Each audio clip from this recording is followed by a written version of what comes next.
welcome back to Ash's Reading Adventures. Today we are reading The Greedy Python, written by Richard Buckley and illustrated by Carle. Half hidden in the jungle green, the biggest snake there's ever been, wound back and forth and in between. The giant snake was very strong and very, very, very long. He had a monstrous appetite. His stomach stretched from left to right. He quickly gobbled in one bite whatever creatures came in sight, a mouse that scampered to and fro, a frog that jumped from below, a bat that hung from a tree, a fish that swam a bit too slow, and a bird that flew a bit too low. A porcupine still half asleep, a monkey who was mid-leap,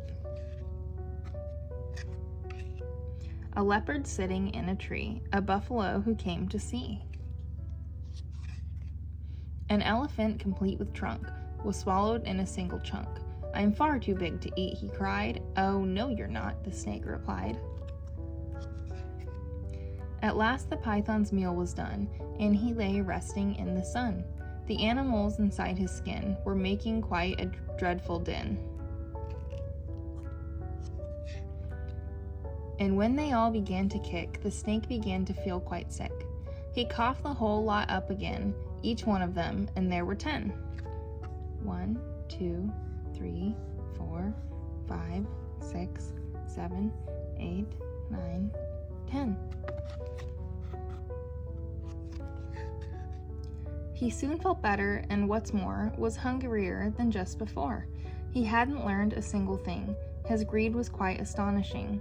He saw his own tail, long and curved, and thought that lunch was being served. Uh-oh. He closed his jaws on his own rear, and then swallowed hard and disappeared. The end.